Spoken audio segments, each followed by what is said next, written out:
کو دنیا میں رہنا ہے، مرنا نہیں ہے۔ موت کو بھول جانے کی وجہ سے بھی انسان غافل ہو جاتا ہے۔ اسی لیے اللہ تعالیٰ قرآن میں بار بار ہمیں موت کی یاد دلاتا اور فرماتا ہے کل نفس ذائقۃ الموت، میرے بندو ایک نہ ایک دن سے تم سب کو مرنا ہے۔ اینما تکونوا یدرککم الموت ولو کنتم فی بروج مشیدہ، میرے بندو تم جہاں بھی جاؤ گے موت تمہارا پیچھا نہیں چھوڑے گی، موت سے تم نہیں بچ سکتے۔ اور موت ایک ایسی چیز ہے میرے بھائیوں جو انسان کی اوقات اسے بتاتی ہے۔ بڑے سے بڑا کروڑ پتی ارب پتی بھی ایک ایسا ٹائم آتا ہے، موت نوٹ کی گڈی سے آپ زندگی نہیں خرید سکتے، آپ نوٹ کی گڈی سے آپ اپنی سانسوں کو نہیں خرید سکتے۔ جس وقت موت لکھی ہے دنیا کے بڑے سے بڑے ڈاکٹر بھی سر جھکا کے کہیں گے کہ نہیں صاحب اب ان کو ہم بچا نہیں سکتے، ان کی زندگی ہمارے ہاتھ میں نہیں ہے، ان کی موت کا ٹائم آ گیا ہے۔ انسان کو اس کی اوقات یاد دلاتی ہے۔ اسی لیے اللہ تعالیٰ قرآن میں فرماتا ہے فَلَوْلَا إِذَا بَلَغَتِ الْحُلْقُومَ وَأَنْتُمْ حِينَئِذٍ تَنْظُرُونَ، میرے بندو ذرا وہ ٹائم یاد کرو جب انسان کی موت کا ٹائم آتا ہے اور انسان کی جان اس کی حلق تک پہنچ جاتی ہے اور تم مرنے والے کو اپنی آنکھوں سے دیکھ رہے ہو۔ فَلَوْلَا إِن كُنْتُمْ غَيْرَ مَدِينِينَ تَرْجِعُونَهَا إِن كُنْتُمْ صَادِقِينَ، میرے بندو اگر تمہیں ایسا لگتا ہے تمہارے اوپر کوئی طاقت نہیں ہے، تمہارے اوپر کوئی پاور نہیں ہے، کسی اللہ نے تم کو پیدا نہیں کیا، اگر تم کو ایسا لگتا ہے ذرا مرنے والے کو موت سے بچا کے دکھا دو، ذرا اس کی روح کو واپس لوٹا کے دکھا دو، ذرا اس کی جان کو دوبارہ اس کے اندر ڈال کے دکھا دو، نہیں کر سکتے میرے بھائیو ہم، اس لیے موت کو یاد کرنے کا حکم دیا گیا۔ اللہ کے نبی فرماتے ہیں ابتروا ذکر ہادم اللذات، لذتوں کو توڑ دینے والی چیز موت کو یاد کیا کرو۔ عثمان غنی کو دیکھو میرے بھائیو، عثمان غنی جب کسی قبرستان کے پاس سے گزرا کرتے تھے، کسی قبر کو دیکھا کرتے تھے، زاروں قطار ہونے لگتے تھے، پوچھنے والوں نے پوچھا کہ اے عثمان غنی جنت کی بات آتی ہے آپ روتے نہیں ہیں، جہنم کی بات آتی ہے آپ روتے نہیں ہیں، لیکن قبر کو دیکھ کر کے آپ رونے لگتے ہیں۔ عثمان غنی کہتے ہیں او لوگوں میں نے اپنے پیارے نبی کو یہ فرماتے ہوئے سنا ہے ان القبر اول منزل من منازل الاخرہ، بے شک یہ قبر آخرت کی پہلی منزل ہے، جس نے اس منزل کو پار کر لیا اس کے لیے آگے کی منزلیں آسان ہیں۔ موت کو یاد کیا کرو میرے بھائی۔ ایک بھائی مجھ سے پوچھنے لگے مولوی صاحب مزاروں پہ جانا کیسا ہے، بمبئی میں حاجی علی کی درگاہ پہ جانا کیسا ہے، اجمیر میں خواجہ معین الدین چشتی اجمیری کی درگاہ پہ جانا کیسا ہے، مزاروں پہ جانا کیسا ہے؟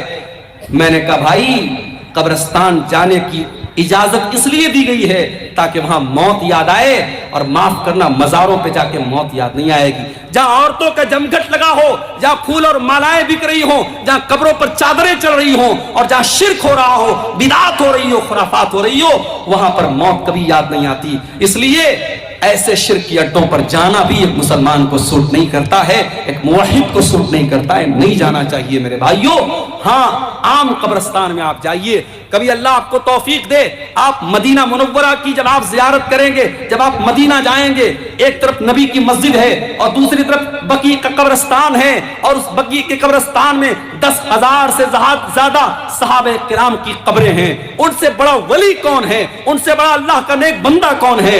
نبیوں کے بعد اس دنیا میں سب سے مقدس اگر کوئی جماعت تھی تو صحابہ کرام کی جماعت تھی، سارے صحابہ کی قبریں ہیں۔ لیکن میرے بھائیوں کوئی پکی قبر نہیں ہے، کوئی مزار نہیں ہے، کوئی گنبد نہیں ہے، کوئی چادر نہیں چڑھائی جا رہی ہے، کوئی مالا نہیں چڑھایا جا رہا ہے، وہاں آپ کو موت یاد آئے گی اور آپ کو یہ احساس ہوگا کہ اے اللہ جب تیرے نبی کے 10,000 صحابہ اسی قبر کے اندر دفن ہیں، اے اللہ ہمیں بھی ایک دن اسی قبر میں جانا ہے اور اسی مٹی کے نیچے جانا ہے، ہمیں بھی اے اللہ اپنے عمل کا حساب دینا ہے، وہاں آپ کو موت یاد آئے گی۔ میرے پیارے ساتھیوں، اللہ کے نبی ایک انصاری صحابی کے جنازے میں گئے، صحابی کا جنازہ قبر میں اتارا جا رہا ہے، اللہ کے پیارے نبی وہیں قبر کے پاس بیٹھے ہوئے ہیں اور آپ کے صحابہ کرام بھی بیٹھے ہوئے ہیں، اور آپ جب موت کو یاد کرتے ہیں اور قبر کے مناظر کو یاد کرتے ہیں، ابن ماجہ کے الفاظ ہیں اللہ کے نبی رونے لگتے ہیں، اللہ کے رسول رونے لگتے ہیں، اور آپ جب رونے لگتے ہیں اس قدر روتے ہیں حتی بل السرا، آپ کی داڑھی آنسو سے تر ہو جاتی ہے، اور آپ روتے روتے صحابہ کرام سے کہتے ہیں لمثل ھذا فاعدوا یا اخوانی، اے میرے بھائیو، اے میرے صحابہ، اس قبر کی تیاری کرو، یہاں تم سب کو آنا ہے، اس قبر میں تم کو دفن ہونا ہے، یہاں تم سب کو آنا ہے اور اپنے اپنے عمل کا حساب دینا ہے، اس لیے اے میرے صحابہ تم یہاں کی تیاری کرو۔ اس لیے میرے بھائیوں، موت کو اور قبر کو یاد کیا کرو۔ مگر افسوس کی بات ہے، ابھی بنارس میں کچھ دنوں پہلے کا واقعہ شاید آپ نے میڈیا میں پڑھا ہوگا کہ قبرستان سے 8-10 سال کی لڑکی کی لاش کو نکال کر کے ایک ظالم نے اس کی لاش کے ساتھ گندا کام کرنے کی کوشش کی۔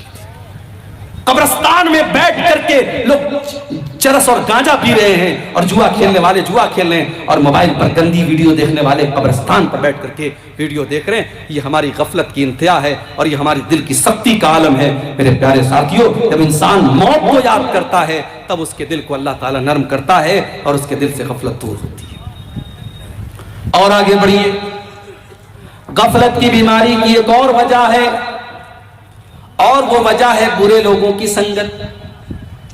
جب آپ برے لوگوں کے ساتھ رہیں گے، گندے لوگوں کے ساتھ رہیں گے، دھیرے دھیرے آپ کے اوپر بھی ان کا اثر پڑے گا۔ آپ بے نمازیوں کے ساتھ اٹھیں گے بیٹھیں گے، آپ کو بھی نماز کے معاملے میں آپ ڈھیلے ہو جائیں گے۔ سگریٹ پینے والوں کے ساتھ آپ اٹھیں گے بیٹھیں گے، آپ کو سگریٹ سے جو نفرت ہونی چاہیے وہ نفرت نہیں ہوگی۔ آپ شرابیوں کے ساتھ بیٹھیں گے، شراب سے جو نفرت ہونی چاہیے وہ نہیں ہوگی۔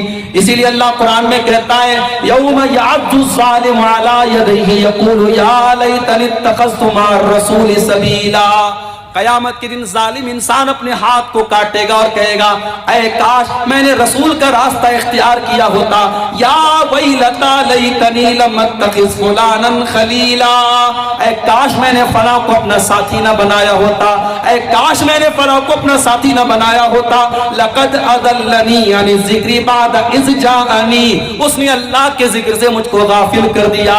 میرے پیارے بھائیوں، برے لوگوں کی سنگت آپ کو برا بناتی ہے، اسی لیے اللہ کے نبی فرماتے ہیں المرء علی دین خلیلہ، انسان اپنے دوستوں کے دین پر ہوتا ہے، جو اس کے دوستوں کا دین ہوتا ہے، جو اس کے دوستوں کا طور طریقہ ہوتا ہے وہی انسان کا طریقہ ہوتا ہے۔ فَلْيَنْظُرْ أَحَدُكُمْ مَنْ يُخَالِلْ، اس لیے دوستی بہت سوچ سمجھ کے کیا کرو۔ مسلمان لڑکیاں آج فیس بک پر ایسی لڑکیوں سے فرینڈشپ کرتی ہیں جو کافر ہیں، مشرک ہیں، بے دین ہیں، اور وہ کہتی ہے صاحب ہم تو لڑکی ہے، لڑکی لڑکی سے دوستی کر ہی سکتی ہے۔ معاف کرنا، یہ اصول صحیح نہیں ہے۔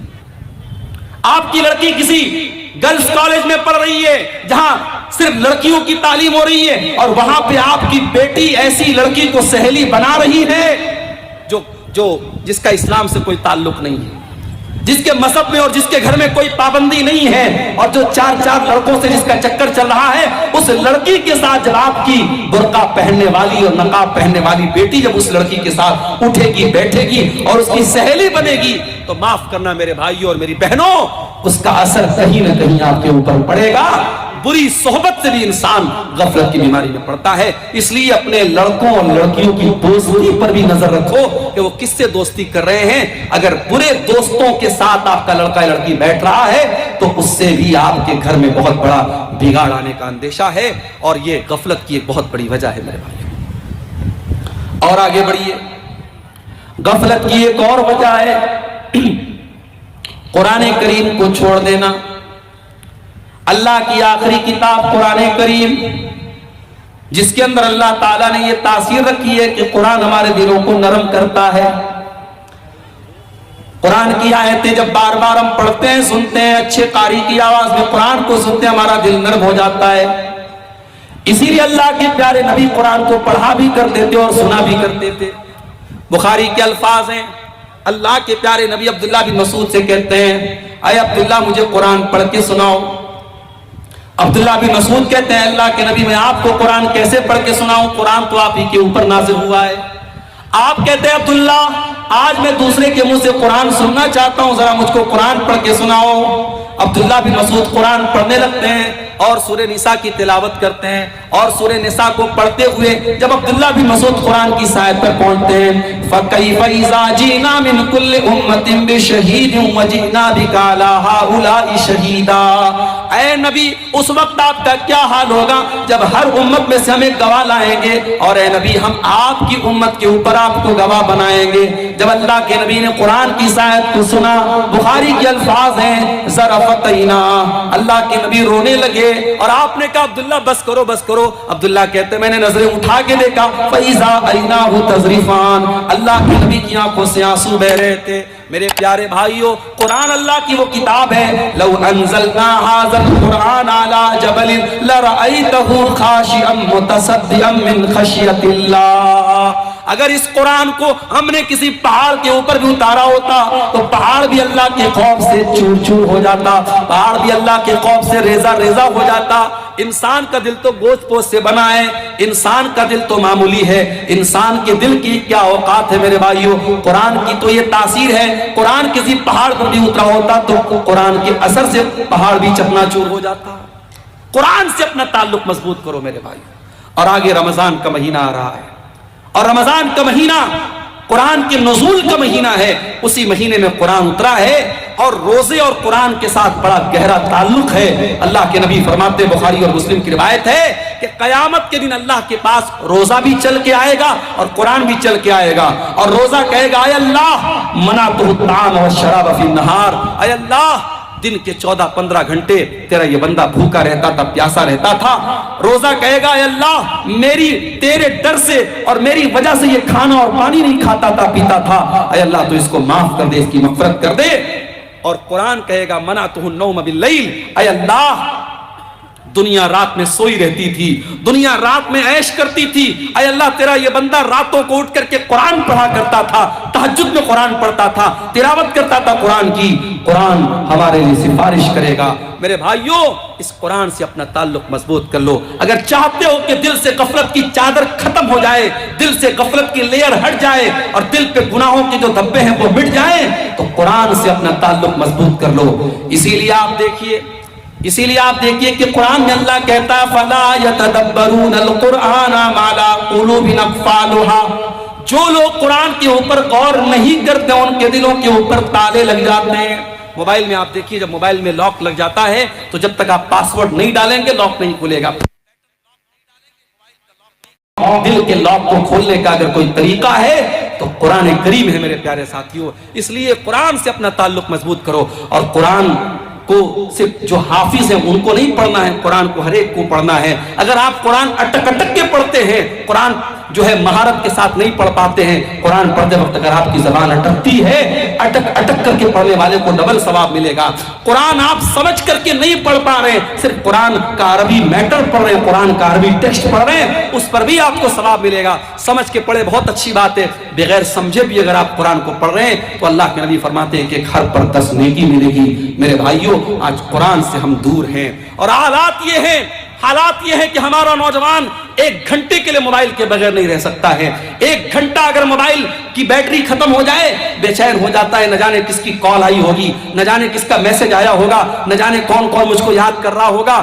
ذرا سوچو میرے بھائیوں، اگر آپ کا کوئی دوست، بڑا خاص دوست آپ کو میسج کرتا ہے اور آپ واٹس ایپ کھول رہے ہیں، سارے لوگوں کے میسج دیکھ رہے ہیں، اور اس دوست کا میسج آپ اوپن نہیں کر رہے ہیں، کھول نہیں رہے ہیں، آپ کا دوست آپ سے ملے گا، کہے گا یار تو دوست ہے کہ دشمن ہے؟ جب تو میرا میسج نہیں دیکھ رہا ہے، تجھے میری کوئی فکر نہیں ہے، وہ دوست آپ سے دوستی ختم کر دے گا، تعلق ختم کر دے گا۔ میرے بھائیوں قرآن بھی اللہ کا آخری میسج ہے، اللہ کا آخری پیغام ہے، ھذا بلاغ للناس، اور اللہ کا یہ میسج ہم سب کے لیے ہے۔ اور ہم کتنے بڑے بد نصیب ہیں، آج قرآن سے ہم دور ہیں۔ کتنے لوگ تو ایسے ہیں رمضان میں قرآن اٹھاتے ہیں تو پھر سال کے 11 مہینے قرآن کو چھونے کی وہ کوشش بھی نہیں کرتے۔ میرے بھائیوں قرآن کریم کی تلاوت کو اپنی زندگی کا معمول بناؤ۔ غفلت کی بیماری سے اگر بچنا ہے تو یہ کام بھی ہمیں کرنا پڑے گا۔ اسی طریقے سے میرے بھائیوں ایک اور چیز ہے جو ہمیں غفلت کی بیماری میں ڈال رہی ہے، اور وہ ہے نماز کے معاملے میں لاپرواہی۔ نماز کے معاملے میں جب آپ لاپرواہی کریں گے تب بھی آپ کے دل پہ غفلت کی چادر چڑھ جائے گی، اس لیے کہ نماز کون چھوڑتا ہے؟ قرآن کریم میں اللہ نے بیان کیا سورہ مریم کے اندر فَخَلَفَ مِن بَعْدِهِمْ خَلْفٌ أَضَاعُوا الصَّلَاةَ وَاتَّبَعُوا الشَّهَوَاتِ فَسَوْفَ يَلْقَوْنَ غَيًّا۔ نماز کو تو وہی لوگ چھوڑا کرتے ہیں جو خواہشات کے پیروکار ہوتے ہیں، جو شہوتوں کی پیروی کرتے ہیں، جو اللہ کے فرما بردار نہیں ہوتے بلکہ اپنی شہوتوں کے فرما بردار ہوتے ہیں۔ اسی لیے بعض نوجوان جب ہم سے پوچھتے ہیں کہ مولانا کوئی ایسا طریقہ بتائیے کہ ہم بہت ساری نفسانی خواہشات سے بچنے لگیں۔ بہت سے ہمارے نوجوان بھائی ہوتے ہیں موبائل کی گندی عادتوں میں، موبائل میں گندی چیزوں کو دیکھنے کی عادت پڑ گئی یا کسی قسم کی بری عادت پڑ گئی، اس کا طریقہ پوچھتے ہیں۔ قرآن کریم کی آیت کی روشنی میں ایک نسخہ آپ کو بتا رہا ہوں، کبھی اس کو ٹرائی کیجئے گا، آزمائیے گا میرے بھائیوں میری بہنوں۔ اگر آپ کو یہ لگتا ہے کہ آپ اپنی خواہشات پر کنٹرول نہیں کر پا رہے ہیں تو قرآن کریم کی آیت ہمیں سبق دے رہی ہے کہ نماز کی پابندی کرو، اس لیے کہ جو انسان نماز نہیں پڑھتا ہے، جس کی زندگی میں نماز کے لیے شیڈیول نہیں ہے، نماز کے لیے ٹائم نہیں ہے، اس انسان کی زندگی خواہشات سے گھر جاتی ہے، وہ خواہشات کا پیروکار ہو جاتا ہے۔ اور اسی لیے اللہ کہہ رہا ہے فَخَلَفَ مِن بَعْدِهِمْ خَلْفٌ أَضَاعُوا الصَّلَاةَ، ایسے نالائق لوگ آ گئے نبیوں کے بعد جنہوں نے نماز کے معاملے میں لاپرواہی کی اور جب نماز کو چھوڑ دیا وَاتَّبَعُوا الشہوات، اپنی شہوتوں کے پیروکار ہو گئے، فَسَوْفَ يَلْقَوْنَ غَيًّا، اور ایسے لوگ جہنم میں ڈالے جائیں گے۔ اسی لیے اللہ قرآن کے 21ویں پارے کی شروع میں کہتا ہے اقِمِ الصَّلَاةَ، نماز قائم کرو، اِنَّ الصَّلَاةَ تَنْہَىٰ عَنِ الْفَحْشَاءِ وَالْمُنکَرِ، بے شک نماز بے حیائی سے روکتی ہے۔ نماز کے معاملے میں لاپرواہی مت کرو۔ آج ماشاءاللہ گاؤں گاؤں مسجدیں بن گئی ہیں، مسجدیں بن گئی ہیں، مگر مسجدوں کو آباد کرنے والے لوگ نہیں ہیں۔ شاعر کہتا ہے مسجد تو بنا لی شب بھر میں ایمان کی حرارت والوں نے، مسجد تو بنا لی شب بھر میں ایمان کی حرارت والوں نے، من اپنا پرانا پاپی تھا برسوں میں نمازی بن نہ سکا۔ میرے بھائیوں، شاندار مسجدیں تعمیر کرنے سے کام نہیں چلے گا، مسجدوں کو نمازیوں سے آباد کیا جاتا ہے۔ نماز کی جب تک آپ پابندی نہیں کریں گے، اور اپنے گھر میں بھی آپ نماز کا ماحول پیدا کرو، آپ اپنی بیوی بچوں کو بھی نماز کا پابند بناؤ۔ اور قرآن کریم میں اللہ تعالیٰ نے اپنے نیک بندوں کی ایک دعا بیان کی کہ اللہ کے نیک بندے دعا کرتے ہیں ربنا هب لنا من ازواجنا وذریاتنا قرۃ اعین، اے ہمارے پروردگار ہمارے بیوی بچوں کو ہماری آنکھوں کی ٹھنڈک بنا دے، وَجْعَلْنَا لِلْمُتَّقِينَ إِمَامًا، اور اے اللہ ہمیں تو متقیوں کا امام بنا دے۔ ایک باپ کے لیے اس کے بچے کب آنکھوں کی ٹھنڈک بنیں گے، ایک شوہر کے لیے اس کی بیوی کب آنکھوں کی ٹھنڈک بنے گی؟ جب شوہر کی بیوی نمازی ہوگی، جب باپ کے بچے نمازی ہوں گے۔ اسی لیے اللہ کے نبی فرماتے ہیں تمہارے بچے 7 سال کے ہو جائیں تو نماز کا حکم دو، اور 10 سال کے ہو جائیں اور نماز نہ پڑھے تو ان کی پٹائی کرو۔ میری ماں، جب آپ مصلے پر کھڑی ہو کر کے نماز پڑھیں تو اپنی 10 سال کی بیٹی کو بھی اپنے ساتھ کھڑی کریں۔ اور اسی لیے میں گاؤں گاؤں ایک بات کی تبلیغ کرتا ہوں۔ آپ کے جھارکھنڈ کے کئی علاقوں میں گیا، دیکھا شاندار مسجد قائم ہے، اہل حدیثوں کی بستی ہے، لیکن مسجد میں جمعہ میں عورتوں کا انتظام نہیں ہے۔ میں بڑی تاکید کے ساتھ کہتا ہوں حالات بہت خراب ہو چکے ہیں میرے بھائیوں، حالات بہت خراب ہو چکے ہیں۔ آپ دیکھیں، خبر آپ نے سنی ہوگی، ہمارے اتر پردیش کے بریلی شہر میں 8 سال تک مدرسے میں پڑھنے والی لڑکی فیس بک پر ایک غیر مسلم لڑکے سے دوستی کرتی ہے اور اس کے بعد اس کے جال میں پھنستی ہے، اس سے شادی کرتی ہے اور ہندو مذہب میں داخل ہو جاتی ہے، اسلام کو چھوڑ دیتی ہے۔ 8 سال تک مدرسے میں پڑھنے والی لڑکی کا یہ حال ہے۔ ہماری قوم آج کہاں جا رہی ہے میرے بھائی؟ ہماری اور آپ کی بچیاں آج اسلام کو چھوڑ کر کے مرتد ہو رہی ہیں۔ شاید پوری اسلامی تاریخ میں ایسا بدترین دور نہیں دیکھا گیا تھا میرے بھائیوں۔ ہمیں مارا تو گیا، ہمیں کاٹا تو گیا، ہم پر ظلم تو ہوئے، مگر ہمارا ایمان اس قدر کمزور ہو جائے کہ ہماری بچیاں، ہماری قوم کی بہنیں، ہماری قوم کی بیٹیاں آج فیس بک اور انسٹاگرام پر کسی کے آئی لو یو پر اور کسی کی محبت بھرے جملوں پر فدا ہو کر کے اپنے دین کو خیر بات کہہ دیں، اپنے مذہب کو چھوڑ دیں، اپنی توحید کو چھوڑ دیں۔ اتنا بدترین دور ہم نے کبھی نہیں دیکھا تھا میرے بھائیوں۔ اس کا مطلب یہ ہوا کہ کہیں نہ کہیں پانی مر رہا ہے، کہیں نہ کہیں ہم سے کوتاہی ہو رہی ہے، اور کہیں نہ کہیں ہم نے اپنی بچیوں اور اپنی بیٹیوں کی تربیت جیسی کرنی چاہیے تھی ویسی نہیں کی ہے۔ معاف کرنا میرے بھائیوں، سال میں ایک جلسہ ہو گیا، گھر کی عورتوں کو، لڑکیوں کو آپ لے کے چلے آئے، اس سے کام نہیں چلے گا، اس سے کام نہیں چلے گا، یہ تربیت کے لیے کافی نہیں ہے۔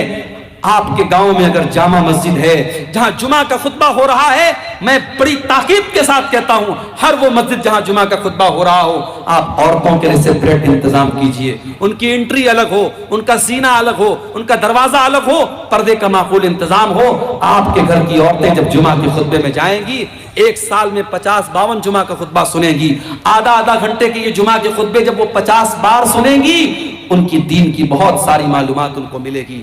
آج کتنی عورتیں ہیں ان سے آپ دین کی موٹی موٹی باتیں پوچھ لیں نہیں بتا پائیں گی، ہاں رسم و رواج کی باتیں آپ پوچھ لیں، شادی بیاہ میں کتنے جوڑے کپڑے دینا ہے، فلانے نے اپنی لڑکی کی شادی میں 12 جوڑے دیے تو یہ 24 جوڑے دے گی، اس نے اپنی بیٹی کو 10 گرام کا ہار دیا تو یہ 20 گرام کا ہار دے گی۔ رسم و رواج کے معاملے میں ہماری عورتیں ماشاءاللہ کسی سے کم نہیں ہیں۔ ہمارے بنارس میں ایک جگہ ہماری رشتہ داری میں شادی ہو رہی تھی، شادی کا سارا سامان آیا تو اس میں نے دیکھا کہ ایک پڑیا رکھی ہوئی ہے، میں نے پوچھا بھائی اس پڑیا میں کیا ہے، تو کہنے لگی یہ سہاگ کی پڑیا ہے، یہ سہاگ کی پڑیا ہے۔ اور سہاگ کی پڑیا میں کیا ہے؟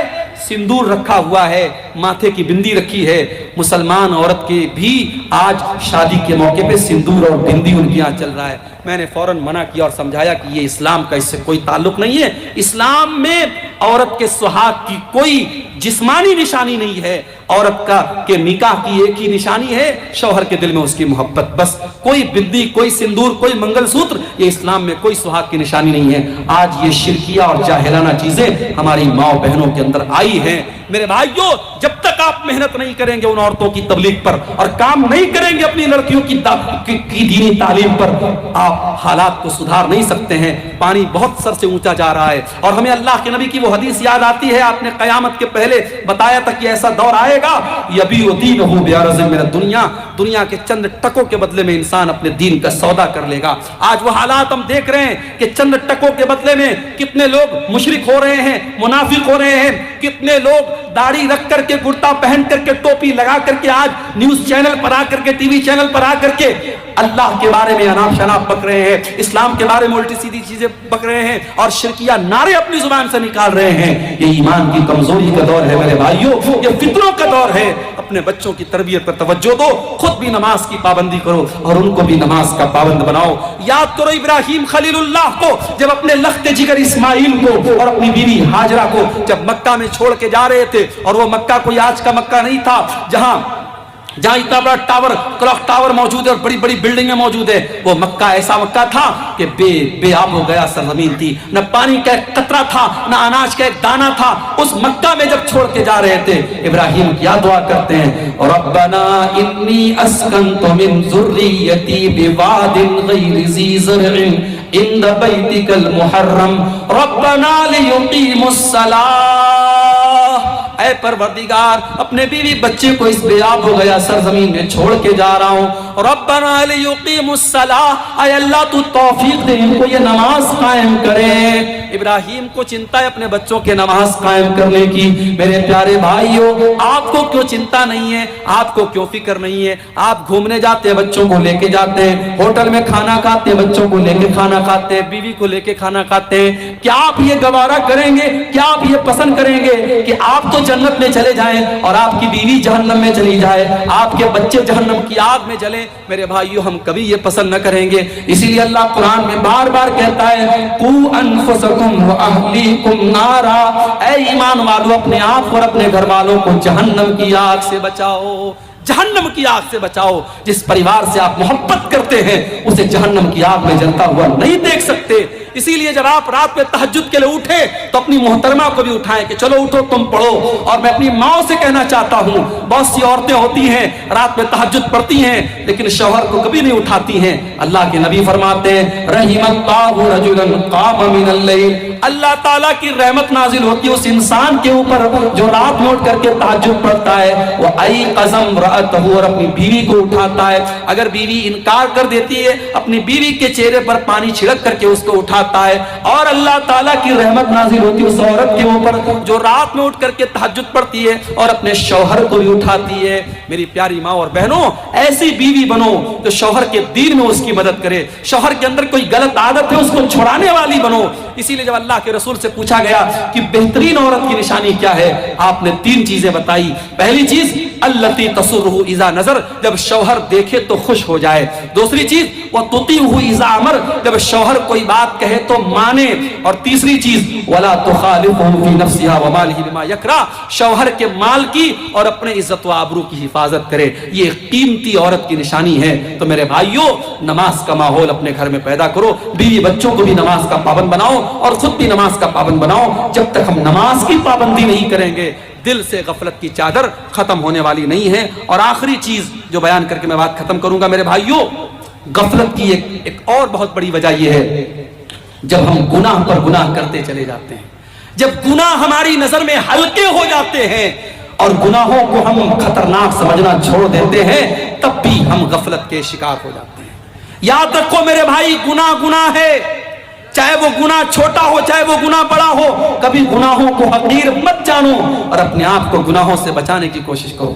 اللہ کے نبی فرماتے ہیں ایاکم ومحقرات الذنوب، ایسے گناہوں سے بچو جن کو لوگ حقیر سمجھتے ہیں. چھوٹے چھوٹے گناہ ہوتے ہیں لیکن اکٹھا ہو کر کے انسان کو ہلاک کر دیتے ہیں. اسی لیے اللہ کے نبی فرماتے ہیں جب بندہ کوئی گناہ کرتا ہے اس کے دل پر ایک کالے رنگ کا دھبا ڈال دیا جاتا ہے. بندہ اگر توبہ کر لیتا ہے، معافی مانگ لیتا ہے اللہ سے، وہ دھبا مٹا دیا جاتا ہے. اور اگر بندہ توبہ نہیں کرتا ہے، پھر سے گناہ کرتا ہے، تو وہ کالے دھبے بڑھتے چلے جاتے ہیں حتی تعلو قلبہ، یہاں تک کہ اس کے دل پہ چھا جاتے ہیں. معاف کرنا میرے بھائیوں، آج موبائل کے اس دور میں گناہ کرنا آسان ہو گیا ہے.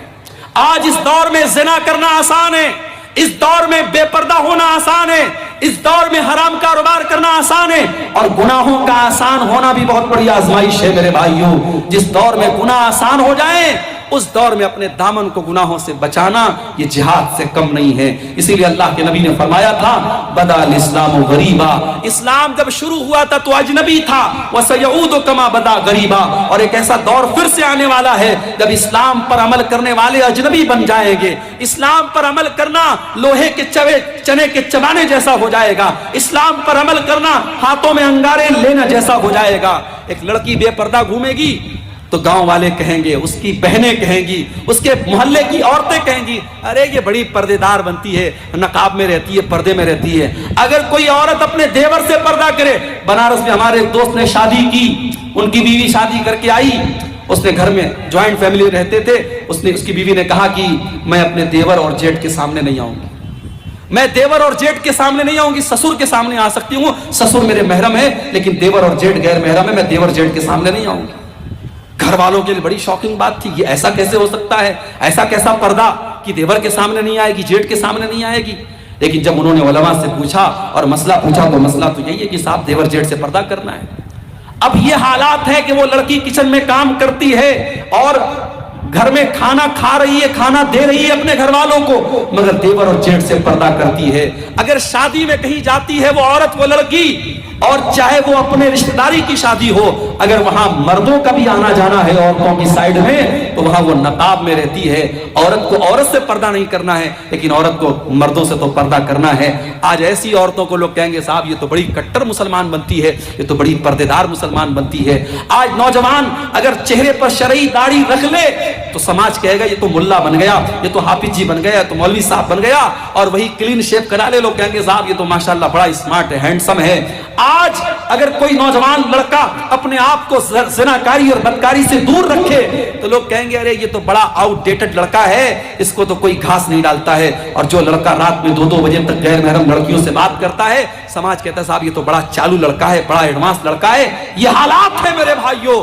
گناہوں کو شیطان نے اتنا اٹریکٹیو بنا دیا کہ گناہ کرنے والے کو لوگ بڑا عقل مند کہتے ہیں اور گناہوں سے بچنے والے کو لوگ بیوقوف سمجھتے ہیں. اللہ کے رسول نے فرمایا صلی اللہ علیہ وسلم بدا الاسلام غریبا، اسلام جب شروع ہوا تھا تو اجنبی تھا اور اسلام آگے چل کر کے پھر سے اجنبی ہو جائے گا. جب ایسا دور تم دیکھ لو فطوبى للغرباء، تو تم بھی اجنبی بن جانا، تم بھی دین کے اوپر چلنے والے بن جانا. زمانہ گالی دے تو سن لینا، زمانہ برا بھلا کہے تو سن لینا، زمانہ تمہاری راہ میں روڑے اٹکائے تو سن لینا. اور ہمیں یاد ہے کرناٹک کی اس لڑکی کا بیان، کرناٹک کی اس لڑکی کی ہمت کو سلام جس نے ظالموں کے ڈھیر میں اور ظالموں کے جھنڈ میں پردے میں گئی تھی اور اس کے سامنے جب شرکیہ نعرے لگ رہے تھے، مسکان نام کی اس لڑکی نے کہا تھا اللہ کی تکبیر کا نعرہ بلند کیا تھا، اس نے اپنے پردے کا پاور دکھایا تھا۔ میری پیاری ماں اور بہنوں، آج بھی یہ پردے کے اندر ایک طاقت ہے۔ ایک مسلمان لڑکی جب پردے میں نکلتی ہے، دنیا جانتی ہے یہ پردے والی لڑکی ہے،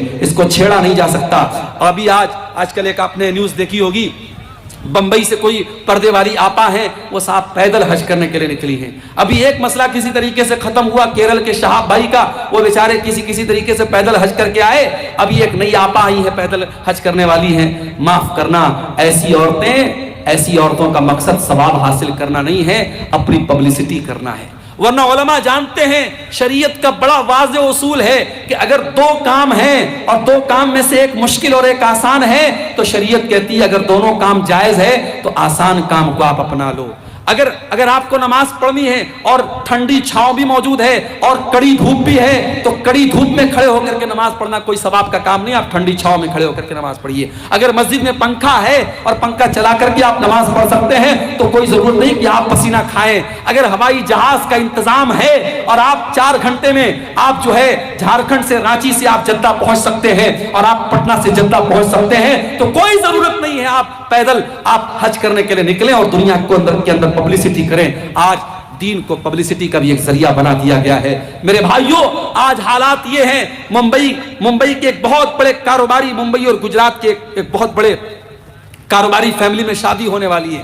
ابھی شادی کے پہلے کی جو تقریبات ہیں جس کو پری ویڈنگ سیریمنیز کہا جاتا ہے، ان کی شادی کی اس تقریبات میں 9 ارب روپے خرچ ہو چکے ہیں۔ اور امریکہ سے ایک ناچنے گانے والی کو بلا کر کے 74 کروڑ روپیہ دے کر کے اسے نچوایا گیا تھا اور میڈیا تالی بجا رہا ہے، اور ہمارے بالی ووڈ کے بڑے بڑے سپر اسٹار اس شادی میں جا رہے ہیں، کسی کو کوئی فرق نہیں پڑتا ہے۔ اور وہی 2 مہینے 3 مہینے کے بعد جب ہمارا بقرعید کا تہوار آئے گا اور ہندوستان بھر کے مسلمان جب قربانی کریں گے تو اس میڈیا کو سانپ سونگ جائے گا اور یہ میڈیا اسلام کی دشمنی میں کہے گا کہ صاحب مسلمانوں کو قربانی نہیں کرنی چاہیے، بے زبان جانور مر رہے ہیں، اتنا پیسہ جانوروں کی قربانی پر خرچہ ہو رہا ہے، اتنے پیسے سے کتنے غریبوں کا مکان بن سکتا ہے، کتنی غریب بیٹیوں کی شادی ہو سکتی ہے۔ ان دھوکے باز میڈیا والوں سے جا کر کے کوئی کیوں نہیں کہتا کہ 9 ارب روپے ایک شادی کی تقریبات پر خرچ کر دیے گئے، جس دیش میں 85 کروڑ لوگوں کو، غریب لوگوں کو فری میں راشن دیا جا رہا ہے،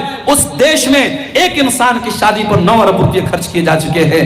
کیا میڈیا کا یہ فرض نہیں بنتا کہ وہ اس پر بھی لوگوں کو جاگروک کرے کہ اس 9 ارب روپے سے بہت سارے غریبوں کے کام ہو سکتے تھے؟ میرے پیارے ساتھیوں، اصل چیز یہ ہے لوگ اسلام کے دشمن بنے ہوئے ہیں، اسلام کو مٹانے کی بہت ساری پلاننگ ہو رہی ہے، مگر یاد رکھو اسلام کی فطرت میں قدرت نے لچک دی ہے، اتنا ہی یہ ابھرے گا جتنا کہ دباؤ گے۔ اسلام اللہ کا وہ چراغ ہے جسے بجھایا نہیں جا سکتا ہے، نور خدا ہے کفر کی حرکت پہ خندزن، پھونکوں سے یہ چراغ بجھایا نہ جائے گا۔ انشاءاللہ اسلام کل بھی تھا اور آج بھی ہے اور قیامت کی صبح تک باقی رہے گا۔ ہماری ذمہ داری یہ ہے کہ ہم اپنے دلوں کو غفلت سے دور کریں میرے بھائیوں، اور جو چیزیں میں نے بتائی ہیں ان اسباب کو دور کر کے ہم اپنے دلوں کی غفلت کو دور کر سکتے ہیں۔ اور اگر ہم نہیں کریں گے تو یاد رکھو پھر حالات وہی ہوں گے کہ حرم میں بیٹھ کر بھی لوگ موبائل پر ویڈیو گیم کھیلیں گے اور رمضان کے مقدس مہینے میں بھی لوگ بے حرمتی کریں گے۔ اور آج آپ دیکھ لیں کہ اس غفلت کی بیماری نے آج ہم کو کہاں لا کے کھڑا کر دیا ہے۔ میرے بھائیوں،